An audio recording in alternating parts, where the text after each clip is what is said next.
Thank you.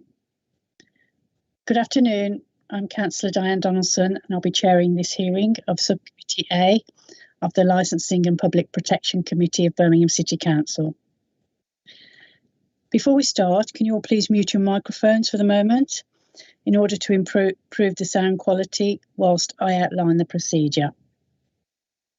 Can you also please turn off your cameras with the exception of committee members, unless you are the person speaking. This is to reduce the bandwidth. Sorry, I've got some feedback. Could you all mute your microphones, please?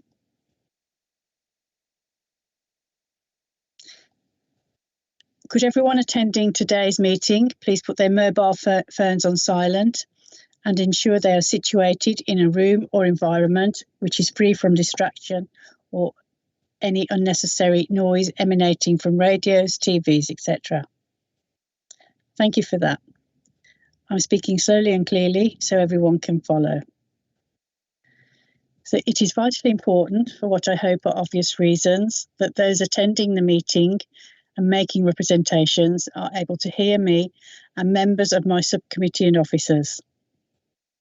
Any distractions brought to my attention could result in the meeting being suspended temporarily or to another date and time under the regulations for these types of meetings.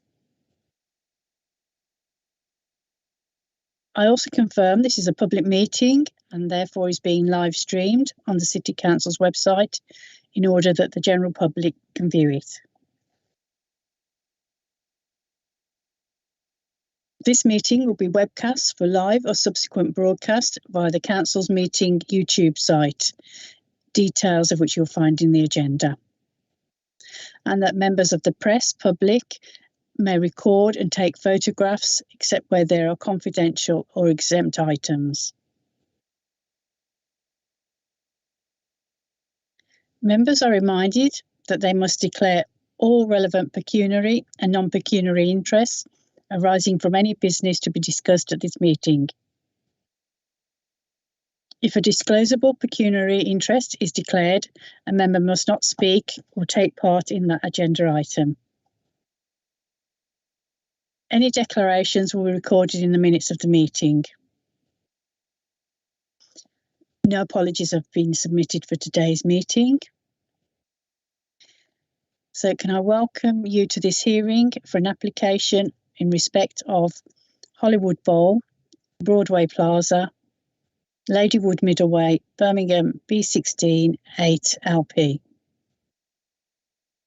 So I'll begin with some introductions. My name is Councillor Diane Donaldson and I'm chairing the meeting of the Licensing Subcommittee. With me are the members of the subcommittee, Councillors Martin Straker-Wells and Bob Beauchamp. Also present in the meeting are the following officers: Licensing Officer Shahid Yasser. Good morning, Chair. Good afternoon. Committee Manager Katie Townsend. Good afternoon, Chair. Good afternoon. And Committee Lawyer Joanne Swampillai. Good afternoon, Chair. Good afternoon. Could I ask all parties to identify themselves, please? Firstly, the applicant. Good afternoon, Chair and officers. My name is Ewan McGregor. I'm from TLT Solicitors in Bristol and I represent the applicants.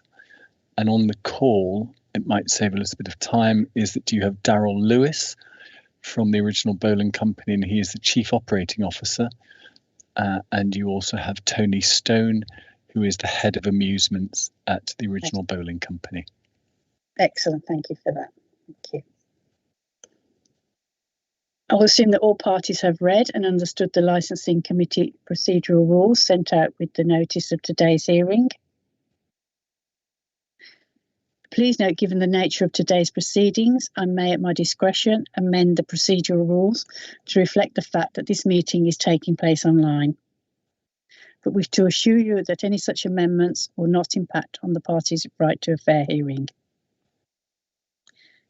We'll be using the chat function in Microsoft Teams to communicate One of the icons on your toolbar is a speech bubble. Click the speech bubble and go into chat. If you do not have access to the chat function for any reason, please use the raise a hand function to indicate you wish to speak. That button is usually fourth from the right on the toolbar. You can, of course, indicate verbally that you wish to speak at the appropriate time.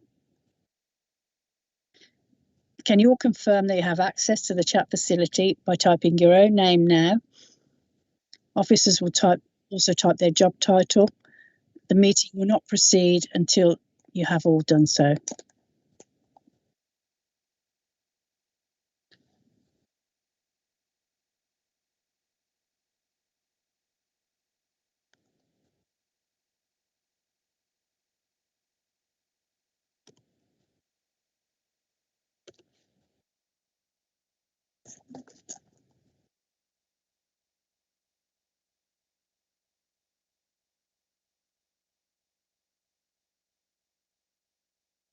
That's everyone, Chair.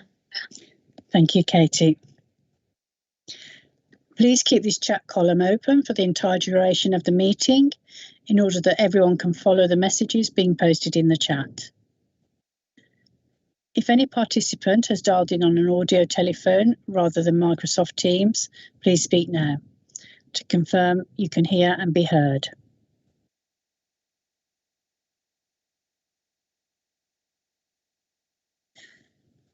Okay. With the exception of subcommittee members, please keep your camera off unless you're the person speaking. If there are problems with bandwidth which cause difficulties with the sound, I may, in my discretion, ask everyone to turn their cameras off in order that the meeting can proceed with everyone able to hear and be heard. Does anyone wish to make any preliminary points at this stage? If so, please indicate that you wish to raise a point by typing speak into the chat function or using the raise a hand function now.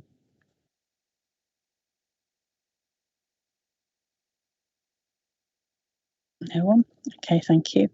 I'll now briefly outline the procedure that we'll be following at today's hearing. Firstly, the licensing officer, Shahid Yasser, will present the report. Then the applicant will be asked to present their case. We're asking if this can be kept to approximately 20 minutes. Can I ask all parties to speak as slowly and as clearly as they possibly can, because the officers are taking notes by hand for the minutes, and the meeting is also being live streamed on the City Council's website. If at any time it is somebody else's turn to speak, please mute your microphone and use the chat function to communicate if necessary.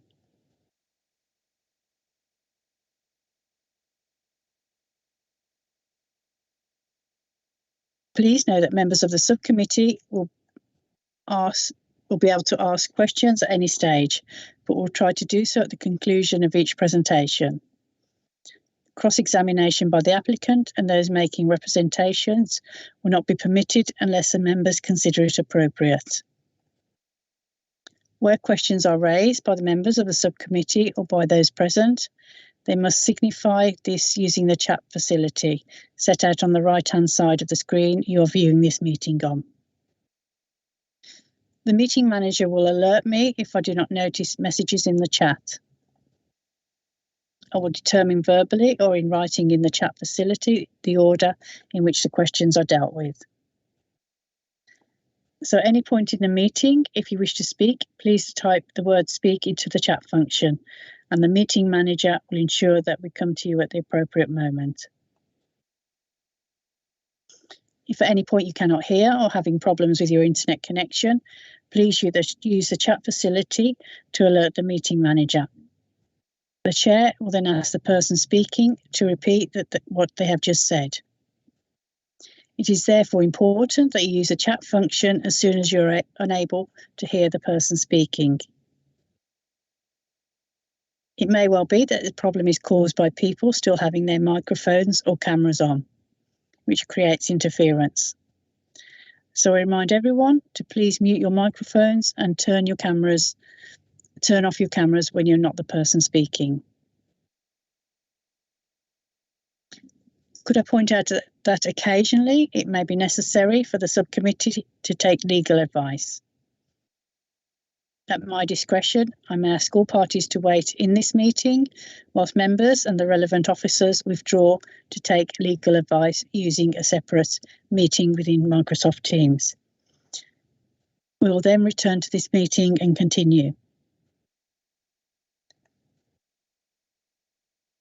Please note if at any time the live stream being broadcast on the City Council's website fails, I will ask you all to mute your microphones and cameras and to stop speaking until the live stream is restored.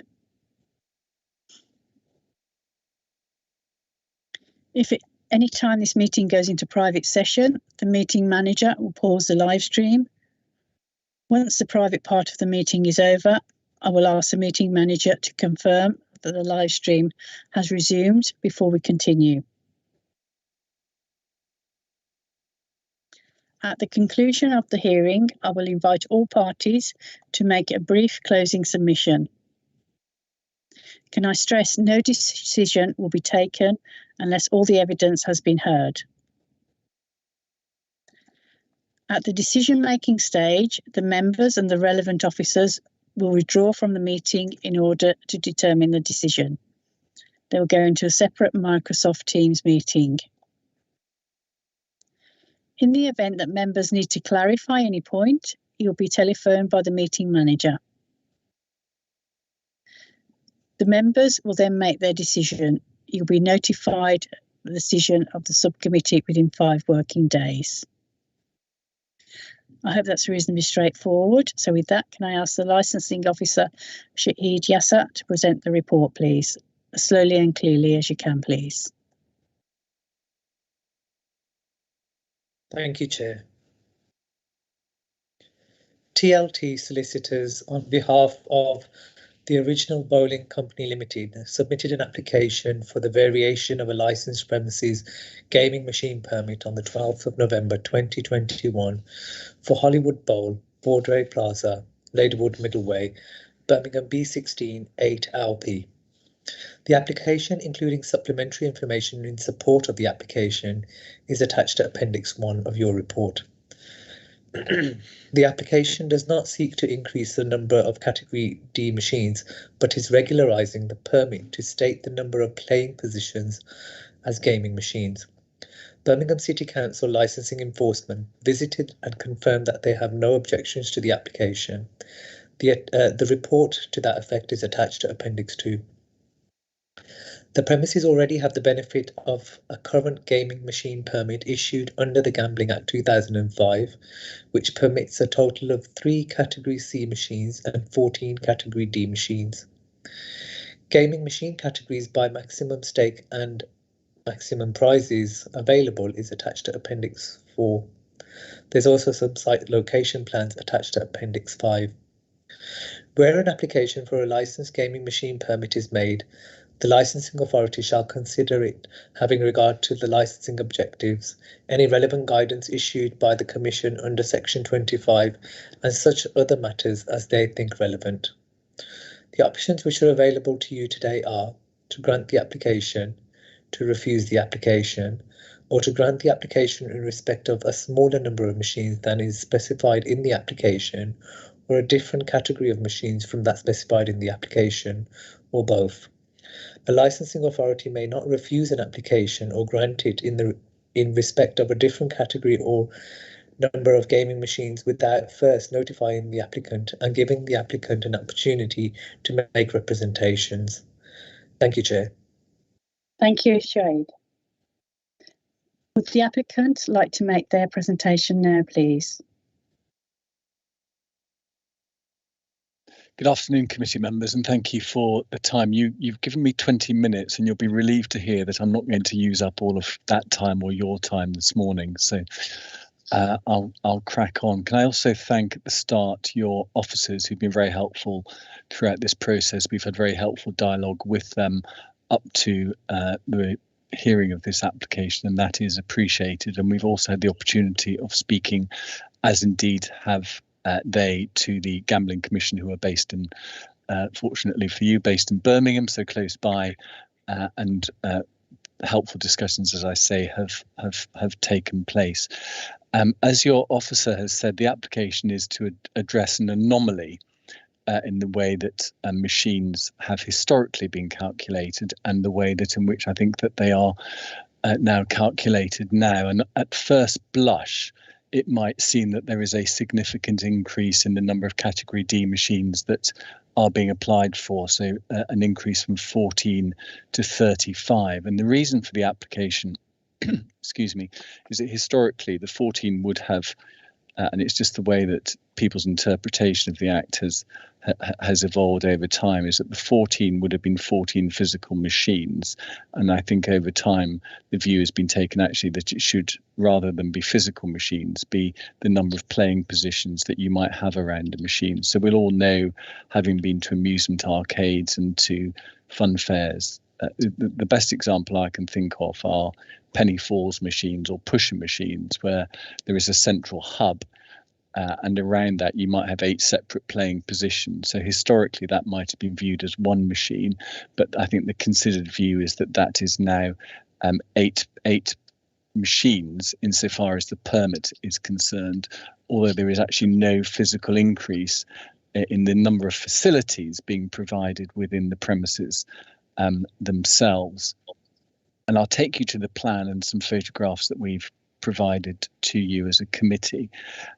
Suffice it to say that the original bowling company are one of the most experienced providers of entertainment facilities of this kind in the country. They currently operate 62 Hollywood bowls across the country, and for their latest brand is called Putt Stars, which is an indoor mini golf facility. And in each and every one of those premises, they have a gaming machine permit, and many of the permits will authorise more machines than that which we are asking for today. And indeed, in many of the facilities that they've got, although we're not looking to increase the number of Category C machines, which are the higher value machines, they might have a permit for 5 Category C machines. At these premises, there is a permit for 3 machines, and there's no intention to increase that number. Over time, they have developed training and age verification processes, although so far as, and you'll be aware of this, is that Category D machines, there are no age restrictions in relation to the use of those machines. Copies of the training facility, training programs and the measures that my clients take are provided in the pack that has been provided to you. These premises have operated without difficulty at all since they have been under my client's ownership, and there has never been any issue insofar as the operation of the gaming machine permit. And as I said at the outset, the intention is simply to regularise an anomaly that has arisen over the course of time in the way that the number of machines are calculated. And if you look at page 12 of your report, it's not very clear. I tried to look at it on my screen and it's not very clear, and I'm not sure if it's possible to share the report on this call so I can demonstrate precisely what it is that what I'm talking about. Is it possible for me to share the report? Is it possible? Yeah, Mr. McGregor, there's an icon on the right at the top hand toolbar, and it says share content. If you click that, you should be able to share your screen. No. That's yep. Can we see that? Yep. So we provided a plan. Thank you very much for that. So we've provided a plan. The numbers don't come out very clearly on this. I'm pointing at the screen. I'm not quite sure why I'm doing that because we're in a remote hearing. But just to demonstrate what I'm talking about is that there is a machine that says on it, and you'll have to take my word for this, 5-12. So that is 8 player positions. Historically, that would have been counted as one machine. But now the considered view is that that should be a permit for 8 machines. And so that's one of the reasons why the application has moved from the existing number of machines of 14 up to 35. And then if I can just, and apologies, I'm going to scroll through this very quickly to get to the right page. And the machine that we are talking about that is in that position is this machine here, which is it's a penny falls machine. And apologies that it's rotated, you'll have to tilt your head, but there are 8 positions around this one machine, and so that demonstrates hopefully the reason for the application. Does that make sense, and does that help? That makes sense to me anyway. Everyone Yes, clear with that? I hope. I see Councillor Straker-Wells is nodding his head, and hopefully Councillor Beecham, it makes sense to you as well. Apologise, and you did say at the outset, Councillor Donaldson, that your officers were writing rather than writing this down. I should go slowly, so please accept my apologies for rattling through this maybe more quickly than was possible for your officers to write down what I'm saying. But it is, in my view, hopefully a fairly uncontroversial application. It is to regularise the anomaly that has arisen. We've made a number of these applications across the country. A number of authorities have raised the questions that you have raised, and we have answered those in exactly the same way that we have answered them to you today. But as I say, these premises operate without issue. The training that they have got in place has been developed over time, as one would expect of a national operator, and there have been no issues in relation to the operation of the permit. Daryl Lewis, the Chief Operating Officer who I introduced you to at the start, and Tony Stone, who's the Head of Amusements, are on the call should you require them, or should there be any questions that you would like answered and that I can't answer myself. Okay, well, thank you, Mr. McGregor. Is that all of the submissions the various representatives of the applicant wish to make? If Daryl and Tony can say that they're happy with that in the chat, that would be helpful. That's excellent. I can see Daryl's typing. He's happy, and hopefully Yes, yeah. Tony is happy as well. I'm in trouble if they're not. They're both happy? Good. Well, if they're happy, then I'm happy. So I have nothing further to say at this moment. So I shall go on silent. Are there any questions from members at this point? Yes, please, if I may, Chairman. Just yes, Bob? Pardon? Yes, go ahead. Who benefits and how do they benefit?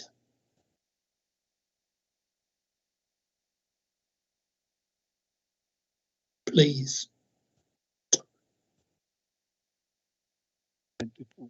Sorry, Councillor, could you just explain that? When you say who benefits, is it the customer or the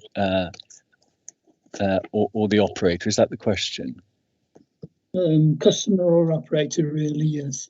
Yes, I mean, I suppose it's a little bit of both, because some of these machines are penny falls machines, and Tony and Daryl will jump in if they want to say anything. But we all know that when we play penny falls, sometimes you're a winner and sometimes you're a loser. And then on the crane grabs as well, sometimes you win and sometimes you don't. So I suppose there's a balance there between the customer and the operator. Would it benefit the premises by virtue of being able to accommodate more customers? Well, we're not trying to provide positions for more customers. It's because the machines are there at the moment. It's simply to try and regularise the position that we've got that is in the premises at the present time. And so there is no overall increase in the number of positions that we are providing or the number of machines that we are providing. And how many seats or places go to one machine? That depends on the type of machine. In some machines, there is one position or a permit for one machine, and in other machines, there may be 8 positions around one physical machine, and that would account for a permit for 8 machines. And are they sort of, if you're operating the machine, are you sort of sitting in a ring of seats? If you look at, and I don't know if you're familiar with playing penny falls machines. No. So if you look at, and I'll share this again with you.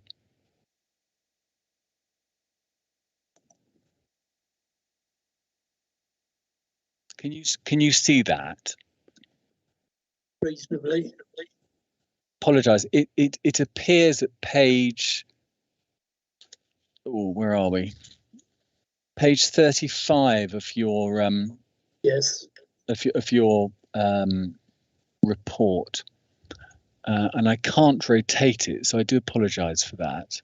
Or maybe I can if I use that. Let me just see. There we go. So that's one machine, but it has 8 positions. So there's 1, 2, 3, 4, and then 1, 2, 3, 4. So there are 8 playing positions, albeit one physical machine around the whole block. Yes. Okay. Does that answer your question, Councillor? So they play independently, these 8 people. Each of those penny falls, as I understand it, is a separate game, and that is why we're regularizing the position. To the machine is already there, because historically it's always looked at as being one machine. Yes. But the considered view is actually, although it's one machine, because you've got 8 independent positions, is that it should be counted as 8 separate machines. A permit for 8 separate a permit for 8 separate machines. Sorry, I'm confusing myself now, so hopefully I'm not confusing you. Yes. Okay. Thank you. I can see that Darryl is typing, and so it may be that he wants to jump in. Hi, apologies for maybe a little noisy where I am, but yeah, just to confirm what Ewan had said, this is 8 separate player positions. Well, 8 people there.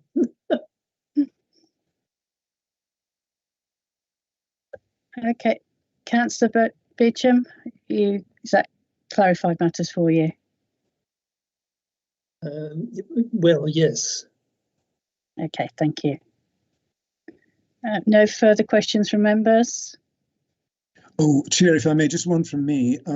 It may be an impossible question, but and forgive me if it's covered in your report. I just wanted to get a feel for the ages of the people who are playing. If that knowledge is available, are we talking about the younger age range, or is it all ages?